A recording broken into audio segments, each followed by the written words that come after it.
The West Virginia game was really as described, post-game conference that turn the football over, poor in the kicking game. You have a difficult time winning any football game, much less on the road, unless you're just so much better than the other team that you can overcome that. And so we actually tackled better.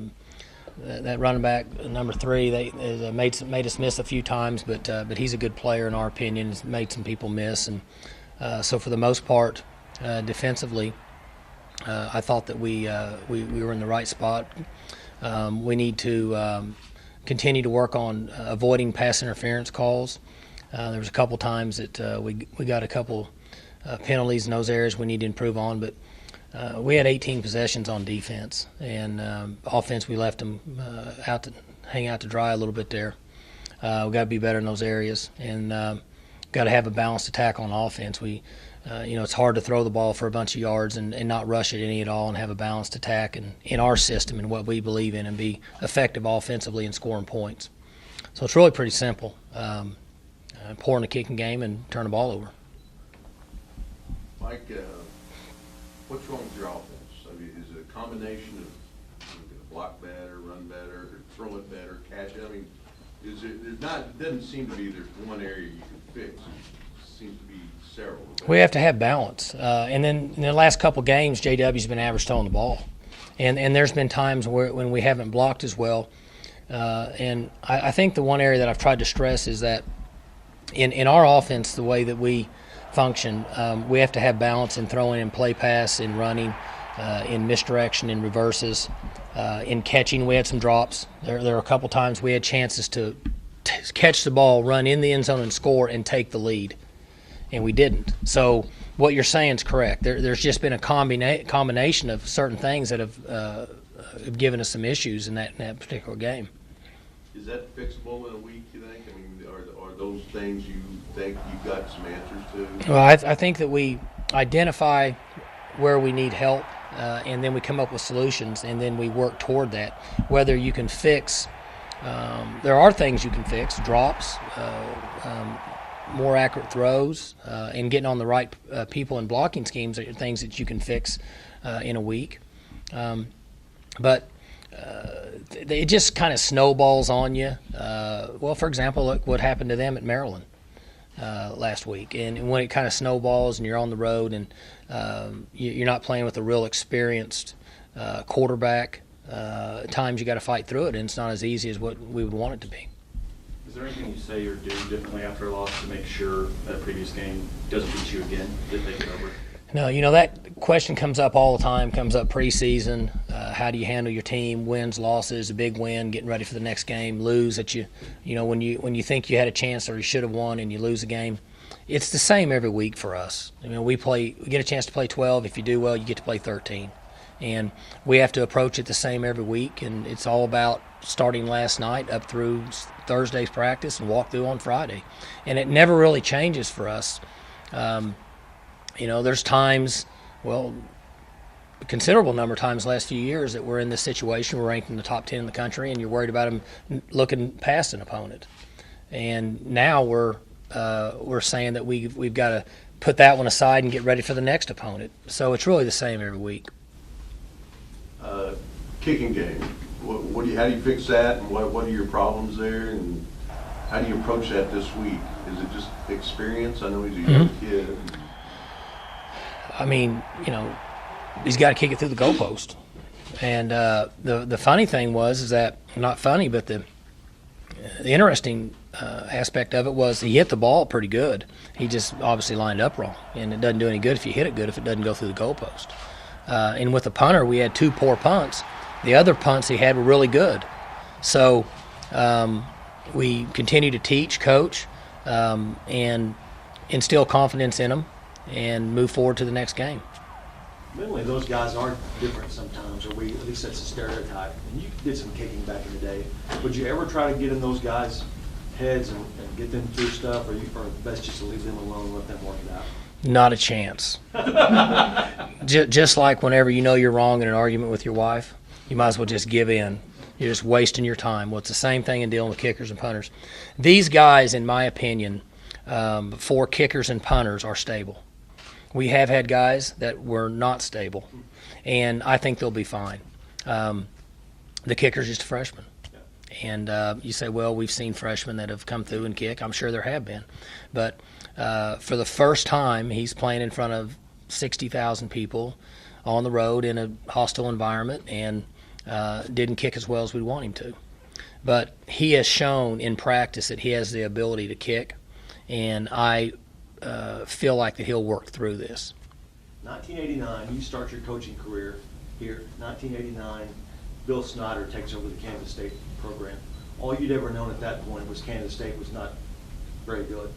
You didn't know maybe Bill Snyder from Adam back then, but you probably would have thought, boy, some guy's going to have to be a miracle worker to get that thing going and that happened. Well, actually, I played. He was coaching when I played here. Was that right? My senior year, right out here. That's right. And it's he's done a remarkable job. And all the media stuff that I do on Monday mornings, he has a core system that an outsider looking in that he believes in. It's the same now as it was in 1990. The people have changed, but his philosophy from an outsider looking in. I'm not in his staff room, never worked with him, so I can't say for sure. Just from what I see, it hasn't changed at all, and that's what you see on tape now.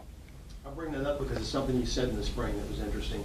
You hired Joe Bob not just because of what Joe Bob brings to the table, but because Kansas State kind of has a reputation for making the most of of what they have, and you wanted maybe some insight of what. There's always people out there that are a lot smarter than I am, and you want to gather those guys and get them on your team. And so when we try to hire coaches, we try to bring people in that are smarter, that can give us information that we don't have to make us better. And I'm not a micromanager, never have been. We hire people here. I hire them, I let them do their job. I don't stand over them.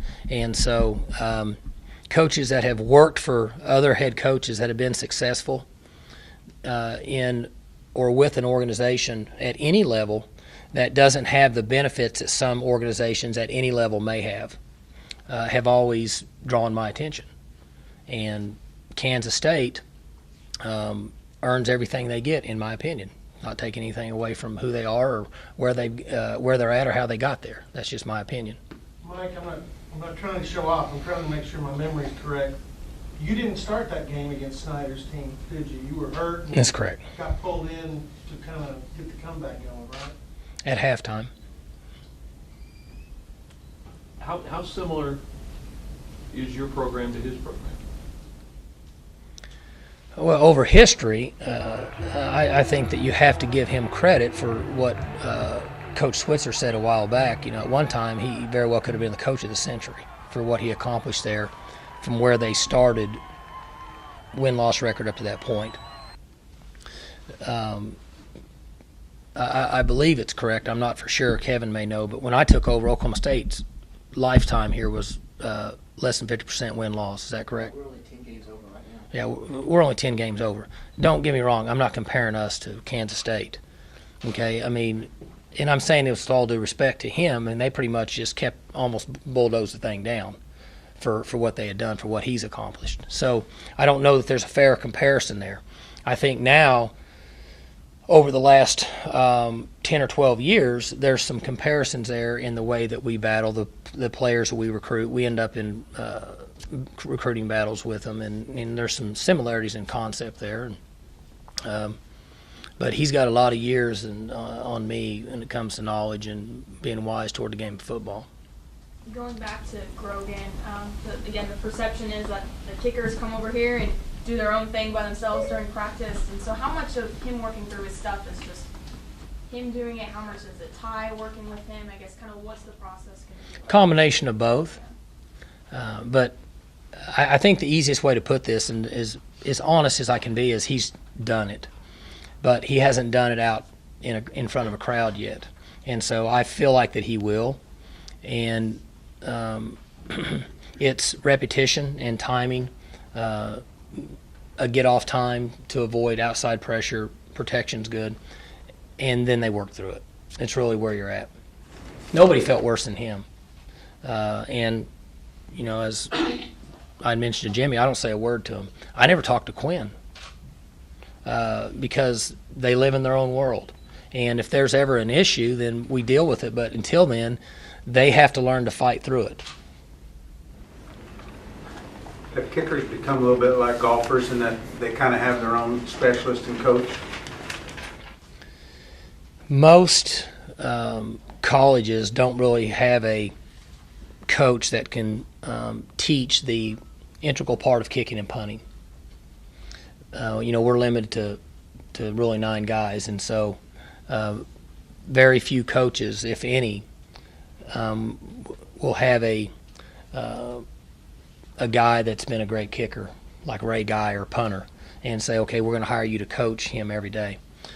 Ty Linder understands punting and kicking and can identify certain areas that he thinks adjustments need to be made.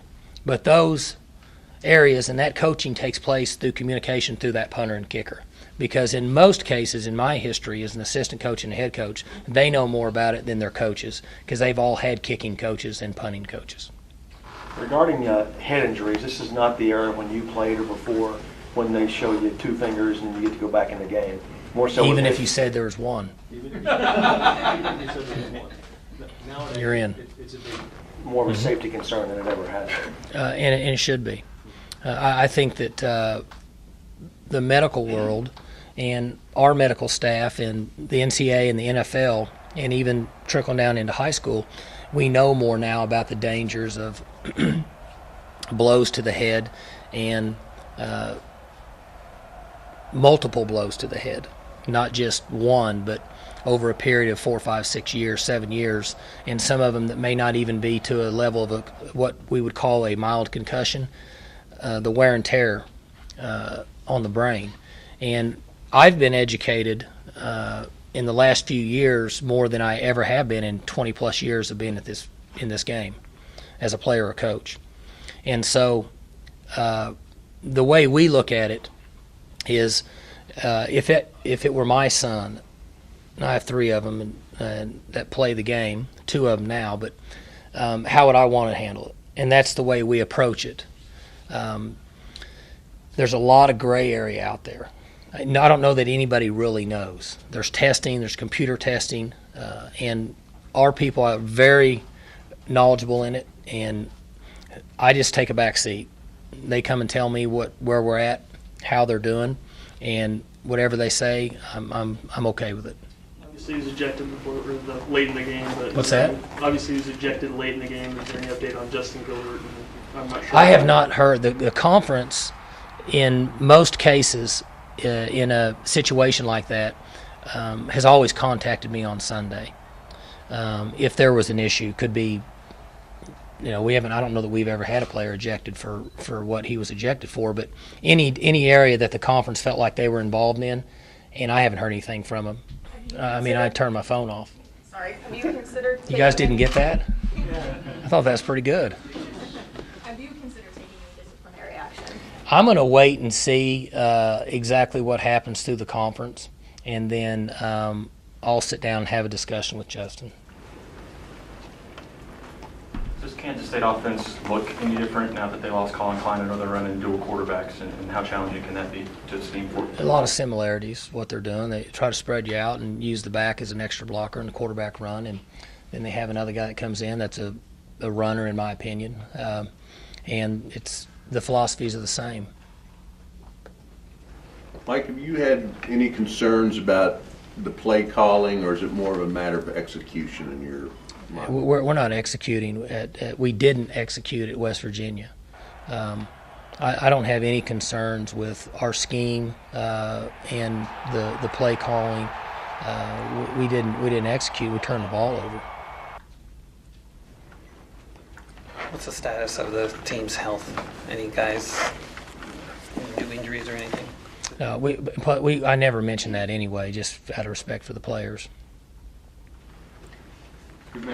JW he told a bunch of us earlier that when the question came up about the fade to Tracy on 2nd and goal, that he said he checked out of a running play. He said, it was a run all week in practice. It was a run. He said, and I saw that and I decided to check out of it. I guess your take on that. I mean, on one side, taking ownership of it, it kind of makes you proud of your quarterback. But what do you think about it? I mean, I guess maybe how often does that happen in a situation like that? Well, first off, he did it on his own, and I was as surprised as whoever was watching the game when it happened. And why players sometimes do that, I don't know. It's like when you tell your kid to brush his teeth, and you find out a week later he hadn't brushed his teeth. You told him to brush his teeth. Well, we don't have the play that he checked out of in that set. It's a run play.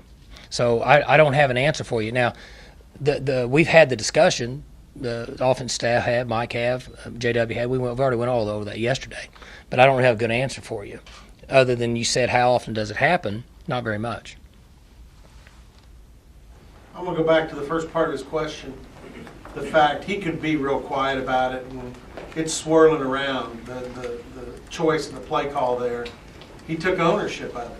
What do you think of his stand-up? That's the kind of guy he is. I mean, he's not going to do or say anything other than the truth and the way it is.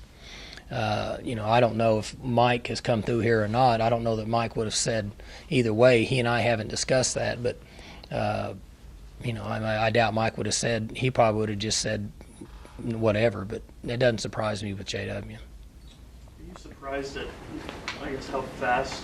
And I know you're not on Twitter or anything, but a lot of us saw how fast the fan base seemed to kind of turn on JW whenever things got rough. Well, I'm not on Twitter. So I can't, it'd be hard for me to measure that, but we live in a society today that people want answers and they want results right now. And they love JW when he wasn't playing. And then he comes in, and if he makes a mistake, then they want somebody else. That's just the society we live in today. It's life. And we get way too much credit when we're doing good, and we get way too much we get beat up on too much when we're doing bad. That's just kind of the way it is. You do want JW, though, to have the freedom if he sees something that makes sense to go to plan B. He does it all the time. I mean, we can sit in here and talk about it all we want and make each other feel good, but the truth is this: the ball's on the 2-inch line, I'd prefer to run it. That's what we told him. 2-inch line's an exaggeration. 6-inch line. One of the positives of You guys are being nice. You're not just coming out and saying it, but I don't mind coming out and saying it because JW doesn't care. one of the positives of the offense is Chrissy Moore kind of got involved for the first time, and he said out here that We did that because you've been asking me for 2 weeks. So. one time, come on. No, you asked me, and they told me you asked on Twitter. I did. I'm just kidding. I'm just giving you a hard time. You see how I said they told me? That way you wouldn't say, well, I thought you told me you weren't on Twitter. And I don't get on Twitter because I can't type. He said out there that Coach Doug talked to him, that you even talked to him saying, hey, we're trying to get you more involved. I guess how did that develop over the last couple of weeks? Well, there's always certain players you have on your offense and in your defense and kicking game that you feel like need to be involved in the game, whether it's in blitz or certain coverages or offensive guys that need to touch the football. And that's due to experience, ability, and productivity over your career. And it's only smart for us to try to get the ball in guys' hands that have all that, especially when you play on the road. And so he fits that criteria, and it worked out at times. There was times that we couldn't get the ball to him as much as we wanted to, and the ball ends up somewhere else because we've had this conversation a lot. They can take somebody out of our offense. They used to take Des Bryant away. I mean, if they want to, they can take somebody out of your offense. And if we have opportunities to get those guys the ball, we try to get it to them. Caleb Levy is, I think, quickly putting together a pretty great season. I know you've only played a third of your season, but well, he just is solid. He's played good, and I like that our defense is improved, and I think we're in the right spot. We're challenging more in certain areas. Things aren't as easy for offenses as what it was in the past. We don't have all the answers. We still got areas that we need to improve in, but I like the direction we're going. I like the coaches. I like the philosophy. And I like the players' attitude. Did you know JW has a pet snake? And if so, what do you think about it? How big is it? I have no idea. You didn't tell me.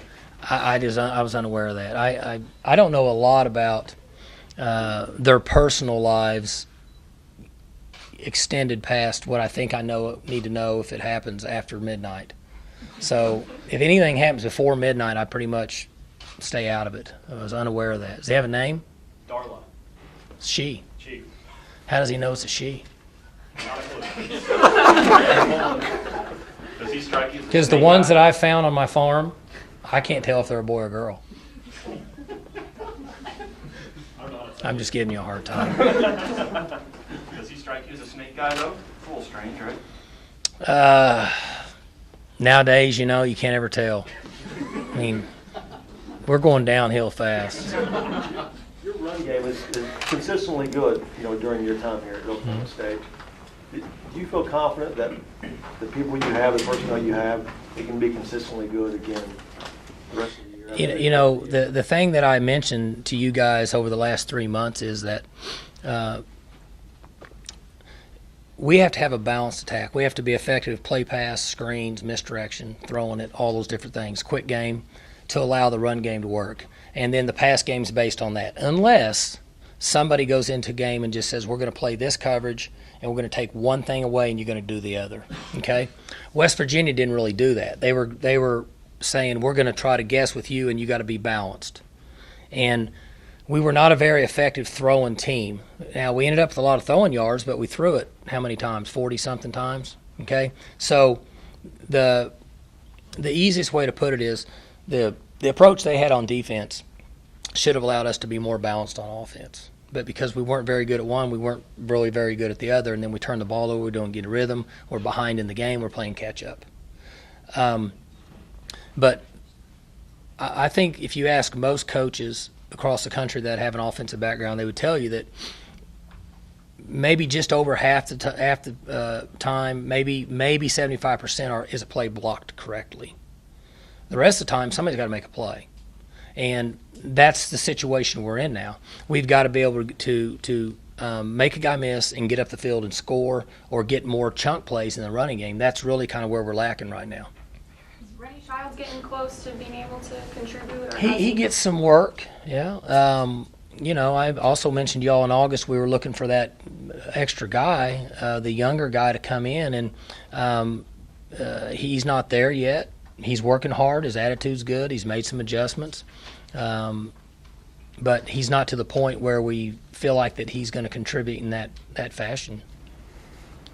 What's he like, Randy? I mean, as far when you compare your backs, is he a little different than the guys you got right now, style-wise?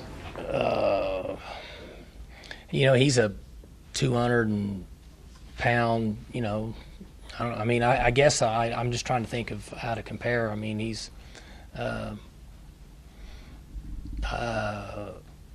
he's got good feet. He can move laterally, and he's got good speed. I don't know that he's a burner. He's a 4.4 guy, and I don't necessarily know that he's a guy that takes your breath away and making you miss. I think he's pretty good at all of it. Has there been any talk of getting Desmond Rowland any more work? Getting him more work? He gets a lot of work. He's done a good job of getting downhill and running. He's improved. That's a valid question. But both of those guys need to continue to improve, and we've got to block better up front. That's really the answer to last week's game. Am I good? Good. All right.